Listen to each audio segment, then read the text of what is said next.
Senator John McCain. Have any of you ever heard Senator John McCain talk about patriotism, honor, duty, and loyalty? Huh? How many have you heard him say that? He says it almost every day. Especially loyalty and duty to the members of the armed forces. He was in the U.S. Navy. He was a prisoner of war in Vietnam, as everybody knows. But very few people know that on June 8th, 1967, Israeli warplanes attacked a defenseless communication ship during the Israeli-Egyptian war that was in the Mediterranean called the U.S.S. Liberty.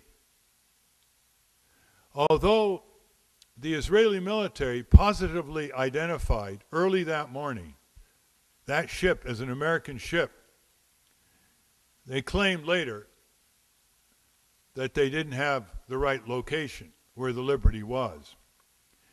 They attacked this ship with napalm, with torpedo boats, machine gunning our sailors, and with French Mirage jets bombing that ship. 34 sailors lost their lives, 170 were wounded as that ship barely limped to an island base in the Mediterranean. What happened after that is something Senator McCain should answer for. A board of inquiry was established by Secretary of Defense McNamara and President Lyndon Johnson.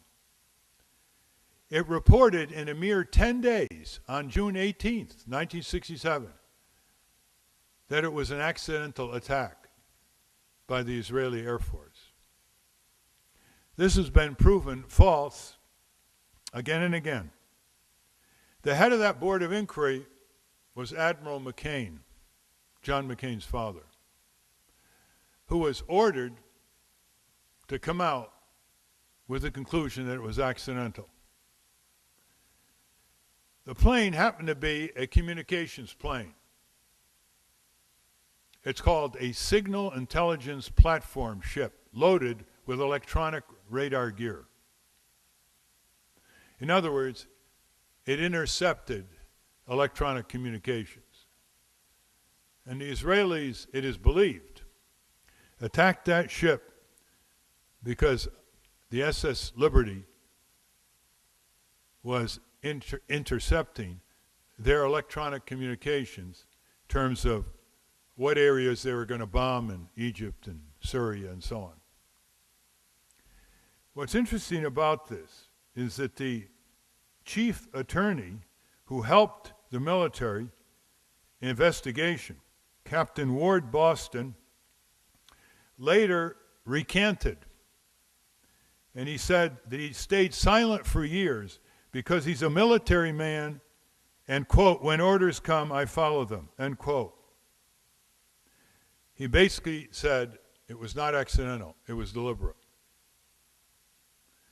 And apparently, Senator McCain's father also follows orders, even though they are contrary to what the evidence shows.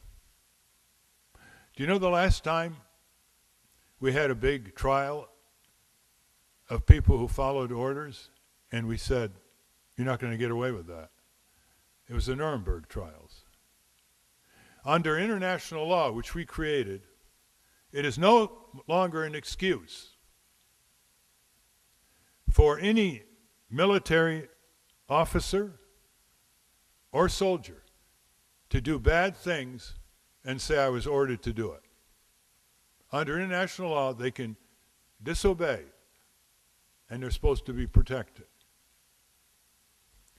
But the key here is Senator John McCain's role on this.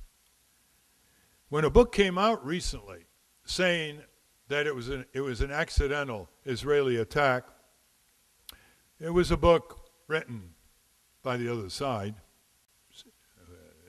viewpoint of the other side. On the back cover was a statement endorsing the finding that it was an accidental attack by Senator John McCain. He said, I commend Judge Crystal, was a retired judge who wrote this book saying it was accidental, quote, for his thoroughness and fairness, and I commend this work. Now look who disagrees with John McCain. Then CIA Director Richard Helms thought it was deliberate. Secretary of State Dean Rusk thought it was deliberate. Admiral Thomas Hinman Maurer, former Chief of Naval Operations and Chairman of the Joint Chiefs of Staff, said the attack was deliberate.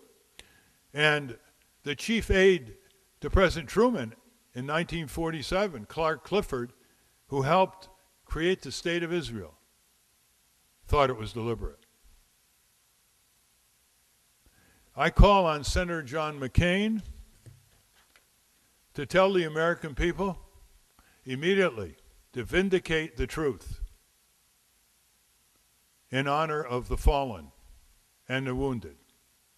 And they deserve it from someone who was in the U.S. Navy, Senator John McCain.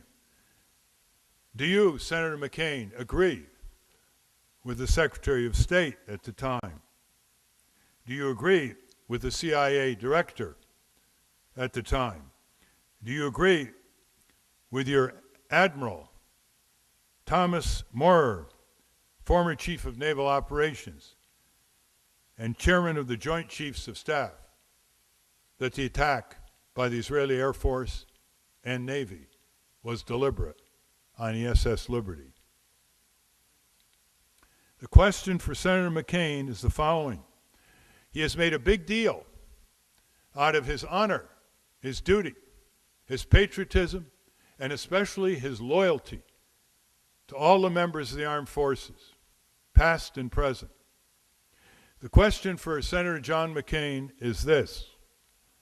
Are you, Senator McCain, presidential aspirant, more intimidated by the AIPAC pro-Israeli lobby in Washington, D.C., which doesn't even reflect majority Jewish American opinion that favors a two-state solution? Or are you, Senator John McCain, more loyal to the U.S. Navy, the families of the deceased, and the survivors of the U.S.S. Liberty, who want you to tell the truth to the American people?